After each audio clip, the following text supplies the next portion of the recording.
बिस्मिल्लाहिर्रहमानिर्रहीम। Previous class में हमने सेव का काम कर लिया था। हमारा एक काम रह गया था सर्च से रिलेटेड कि हम जो भी इसमें लिखें और लिस्टेड आइटम में वो ठीक है फ़िल्टर होके आ जाए। तो इसको हम चेक करते हैं वो अपनी पुरानी कंडीशंस में हमने किस हिसाब से किया हुआ था, ताकि आपको थोड़ा सा प्रीवियस क्लियर हो जाए। User name admin, password admin. तो ये आ गया था हमारा कोड कोर्सेज। तो हमने जितने भी ये कोर्सेज दिए हुए हैं तो यहाँ पे मैं लिखता जाऊँ और उस हिसाब से ये शॉर्टलिस्ट होता जाए। तो शॉर्टलिस्ट करने के लिए हमारे पास दो तरीक़ेकार हैं।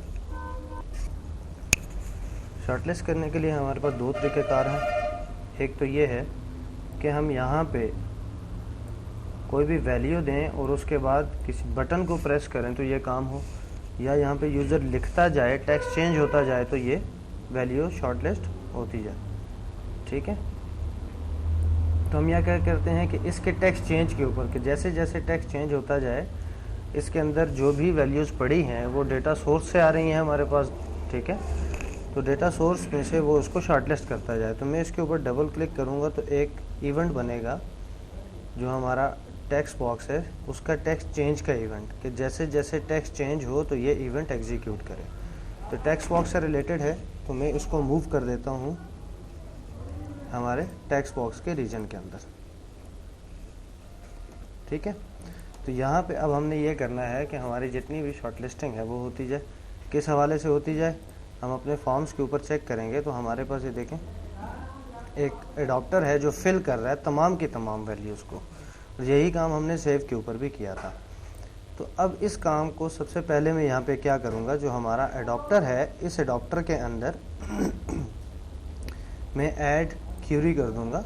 ठीक है, एक न्यू क्यूरी ऐड करूँगा और यहाँ पे लिख दूँगा फिल बाय जो हमारा कोर्स नेम है, फिल बाय कोर्स नेम, या फिल बाय कोर्स कर देता हूँ इसको सिंपल, फिल बाय कोर्स के हिसाब से फिल करे।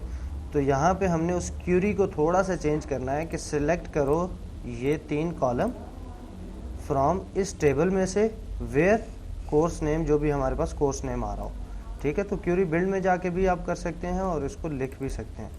मैं क्यूरी बिल्ड में आ गया तो यहाँ पे मैं इसे कहता हूँ, क्योंकि हमने सर्च करना है कोर्स नेम के ऊपर। ठीक है, तो कोर्स नेम के आगे फिल्टर में मैं क्वेश्चन मार्क लगा दूंगा तो ये एक पैरामीटर ऐड कर देगा, where course name equal to, इस पैरामीटर का मैं नेम चेंज कर देता हूँ और इसको देता हूँ कोर्स नेम। ये इक्वल टू मीन्स कि जब वो उसके इक्वल होगा तो तब सर्च करेगा, अदरवाइज सर्च नहीं करेगा। ठीक है, ओके किया तो हमारे पास इसमें एक और मज़ीद क्यूरी ऐड हो जाएगी। ठीक है, यहाँ पे आप आएंगे तो ये एक क्यूरी ऐड होगी, फिल बाय कोर्स। एक सिंपल फिल है जो तमाम के तमाम डेटा को लेके आता है, और एक है फिल बाय कोर्स और इसके आगे पैरामीटर है कि जब हम इसको फिल करने जाएंगे तो पैरामीटर की वैल्यू भी देंगे। तो मैं आता हूँ अपने डिज़ाइन मोड में। तो यहाँ पे इसने एक टूल स्ट्रिप जो है वो ऐड कर दी, तो मैं इस टूल स्ट्रिप को यहाँ से डिलीट कर दूँगा। ठीक है, तो इस टूल स्ट्रिप के साथ हमारे पास कोड में एक एक्स्ट्रा कोड भी जनरेट हुआ होगा, फिल बाय कोर्स, जो उस टूल स्ट्रिप के ऊपर एक बटन था उस बटन पर यूज़र क्लिक करे तो ये काम हो जाए। ठीक है, तो मैं इस चीज़ को डिलीट कर देता हूँ कि हमें ये चीज़ नहीं चाहिए, हमने अपने टेक्स्ट बॉक्स के ऊपर काम करना है। तो मैं अपने टेक्स्ट बॉक्स के टेक्स्ट चेंज इवेंट में आ जाता हूँ। यहाँ पे हम ट्राई कैच कर लेते हैं। ट्राई कैच करने के बाद मैं इसे कहता हूँ मी डॉट, जो हमारे पास टेबल है किसका, course table adapter dot fill और फिल बाय कोर्स। तो हमने इसे कहना है फिल बाय कोर्स। ठीक है, तो ये अब हमसे कहेगा फिल बाय कोर्स किस चीज़ को फिल करना है। मैं कहूँगा मी डॉट डेटा सेट, जो हमारे पास डेटा सेट है उसके अंदर जो टेबल कोर्सेज है, पहली चीज़। फिर आगे ये कहेगा कि course name as a string, जो हमने कोर्स नेम पैरामीटर का नेम दिया था उस पैरामीटर की वैल्यू मांग रहा है कि कहाँ से वो पैरामीटर की वैल्यू में उठाऊँ। तो वो इसे मैं कहूँगा मी डॉट जो txt सर्च का हमने बनाया है कोर्स नेम का, वहाँ से वैल्यू उठानी है और इस हिसाब से आपने इसको फिल करना है। अगर फिल के दौरान कोई एरर आता है तो वो हमें मैसेज बॉक्स में शो करवा दो, जो हम पहले करते हैं मैसेज बॉक्स में। ठीक है, अब हम इसको एग्जीक्यूट करेंगे तो इसमें हमारे पास एक छोटी सी प्रॉब्लम आएगी। ठीक है, मैं इसको एग्जीक्यूट करता हूँ। तो यहाँ पे हम दे देते हैं यूज़र नेम, पासवर्ड एडमिन। उसके बाद हम प्रोजेक्ट में आते हैं कोर्स। अब यहाँ पे है AutoCAD 4 months। जब मैं इसके बराबर लिखूंगा तो तब ये आएगी। अगर मैं सिंपल ए प्रेस करता हूँ तो सारी की सारी चलेगी। अब मैं इसको करता हूँ AutoCAD 4 months, ठीक है। तो जब मैंने उसके इक्वल लिखी तो तब आई, लेकिन हमने इस तरह के रिजल्ट हमें नहीं चाहिए। बाज़ जगह पे हमें इक्वल की कंडीशन चाहिए होती है कि जब ये इसके बराबर हो तो वो डेटा ढूंढ के लाओ। सम टाइम हमें ये चाहिए होती हैं कि इसके अंदर, जिस तरह अब इसके अंदर मौजूद है हमारे पास AutoCAD means for example user AD लिखे तब भी AutoCAD वाले आ जाएं, CAD लिखे तब भी आ जाए, AUTO लिखे तब भी AutoCAD के जितने भी हैं वो आ जाएं। अब AutoCAD के हमारे पास जितने हैं वो सब के सब आ जाएं, ठीक है। तो इसको हम क्लोज करके दोबारा आते हैं। तो ये देखें AutoCAD के हमारे पास एक और ये दो हैं। जब यूज़र AUTO लिखे या इसके बीच में से कोई भी एक स्ट्रिंग लिखे, ठीक है, तो ये सब के सब जो उसमें मौजूद हो वो आ जाए। तो लिहाजा यहाँ पे हमारे पास इक्वल की स्ट्रिंग काम नहीं करेगी, लेकिन सम टाइम हमें इक्वल की स्ट्रिंग ज़रूरत होती है, तो इसलिए हम उसको यूज़ करते हैं। अब यहाँ पे हम इस चीज़ को मज़ीद थोड़ा सा प्यारा करेंगे। तो मैं एक क्यूरी और इसमें ऐड करवा लेता हूँ, ऐड क्यूरी। अब इसको मैं देता हूँ, पहले का मैंने नाम दिया था कोर्स, इसका मैं नाम देता हूँ course name, fill by course name. और यहाँ पे मैं डायरेक्ट भी लिख सकता हूँ और क्यूरी बिल्डर से आप बना भी सकते हैं। तो मैं यहाँ पे इसको दे देता हूँ वेयर, क्या चीज़, ये जो हमारे पास एस कोर्स नेम पड़ा हुआ है, वेयर एस कोर्स नेम।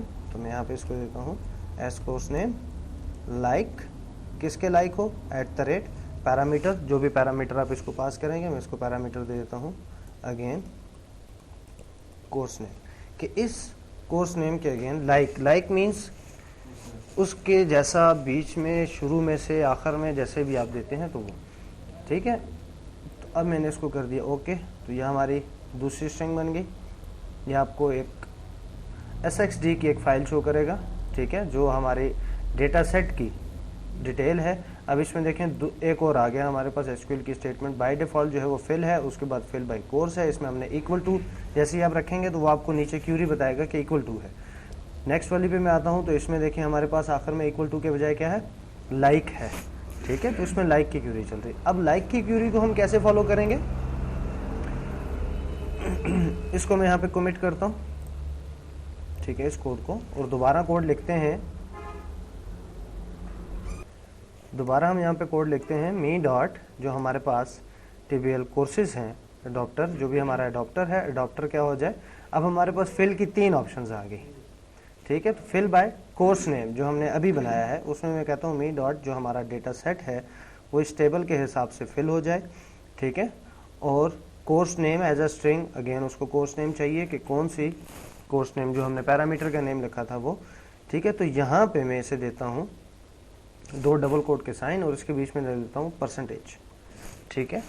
और आगे एंड के साइन के साथ जोड़ देता हूँ मी डॉट TXT कोर्स नेम, जो भी हमारा टेक्स्ट है वो, और फिर आखिर में मैं एक स्ट्रिंग और जोड़ देता हूँ %।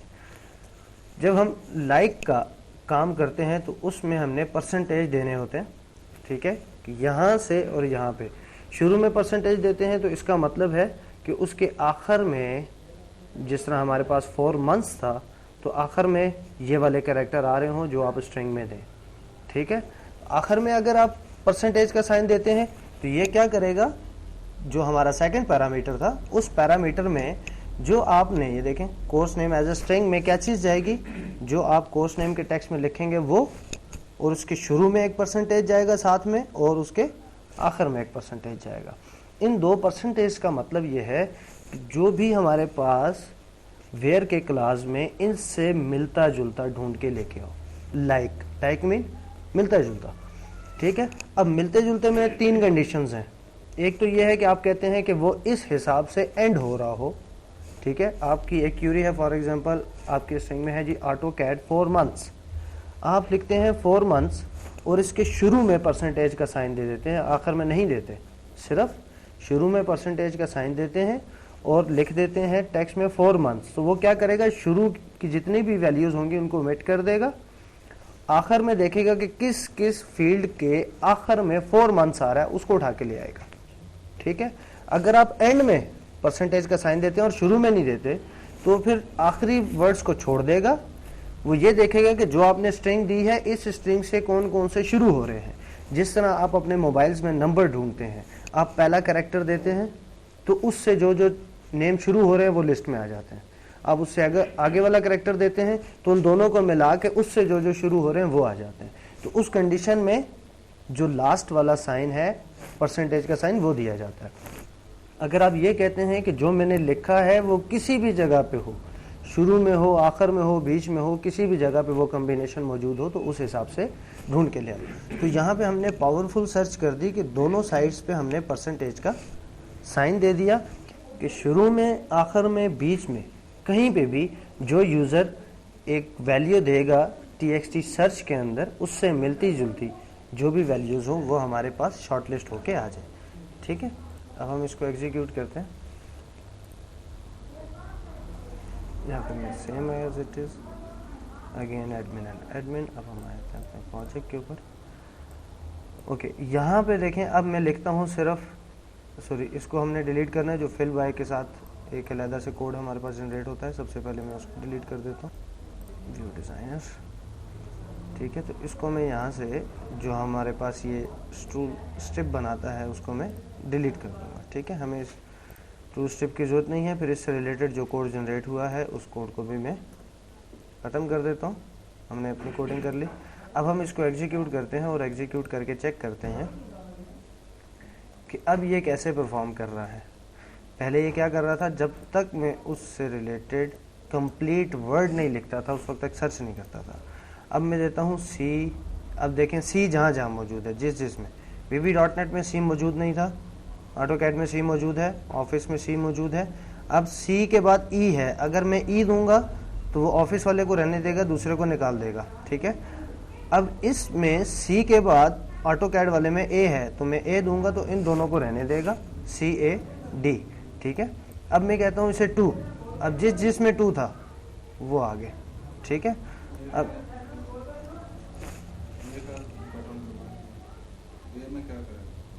ए में, ए जिसमें ए होगा वो उसको उठा के ले आएगा। ठीक है, अब देखें इसमें VB में ए नहीं है, N और E है।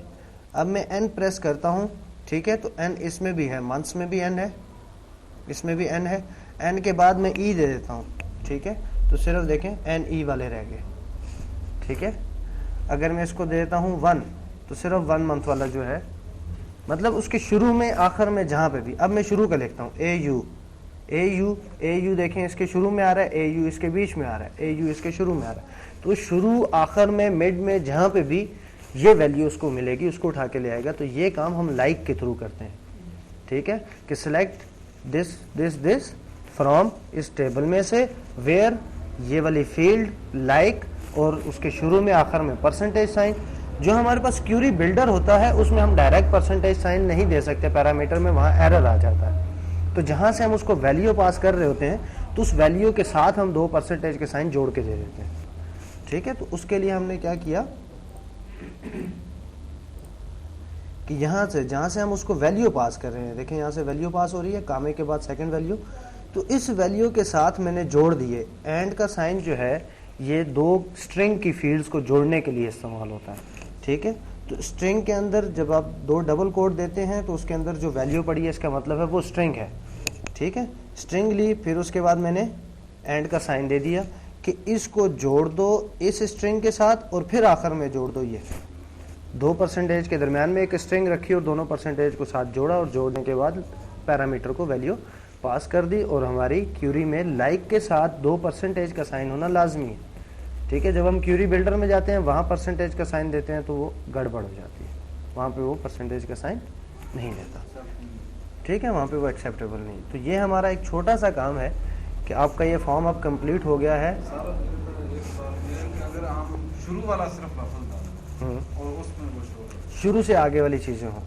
ठीक है, तो उसके लिए आप क्या करेंगे, जो आपका शुरू का है इसको आप ख़त्म कर देंगे, पहले वाले को ख़त्म कर देंगे। ठीक है, इसको मैं ख़त्म कर देता हूँ। अब ये क्या करेगा, आखिर में उसके साथ परसेंटेज जोड़ देगा। ठीक है, अब हम एग्जीक्यूट, आखिर में मैंने सिर्फ परसेंटेज दे दी, शुरू की परसेंटेज ख़त्म कर दी, ठीक है। अब हम इसमें देते हैं सी, देखें अब सी से कोई भी वर्ड शुरू नहीं हो रहा, ए से ये वाले शुरू हो रहे हैं, ठीक है, वी से ये वाले शुरू हो रहे हैं। अब वो शुरू के हिसाब से लेगा, जब आप दोनों परसेंटेज डाल देंगे तो वो कहीं पे भी आएगा, शुरू में, आखिर में, दरमियान में, कहीं पे भी, तो दोनों के हिसाब से।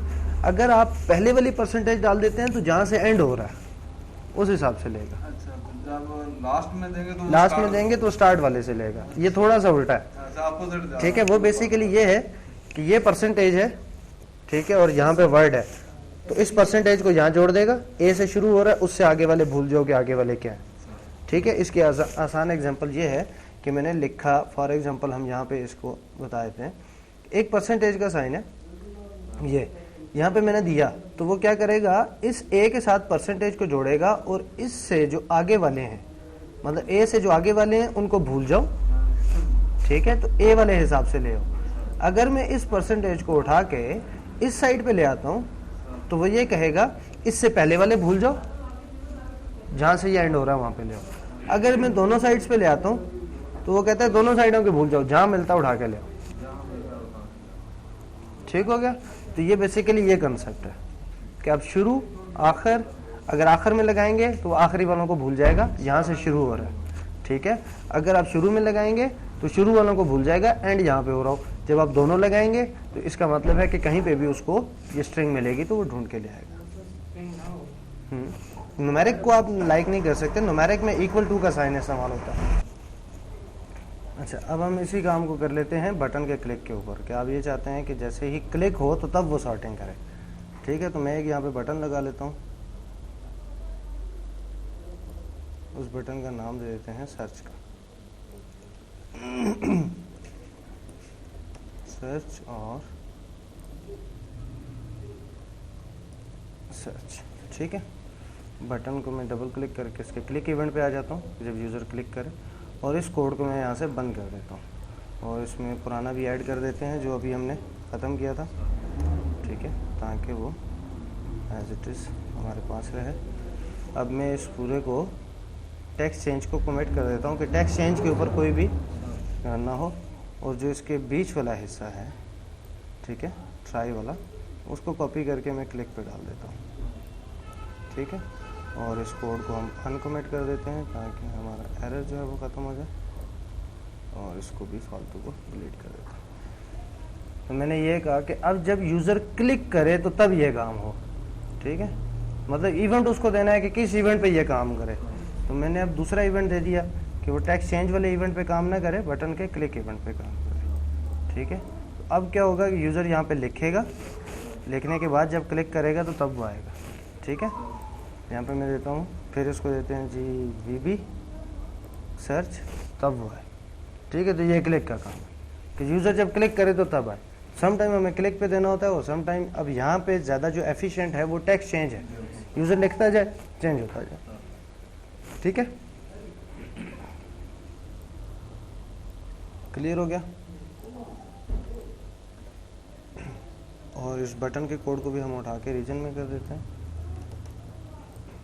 बटन के रीजन में, क्लोज के बाद और सेव। इसमें मज़ीद कोई क्वेश्चन हो जो पूछने वाला हो, मैं इसको एक बार रिपीट भी कर देता हूँ, ठीक है, ओके।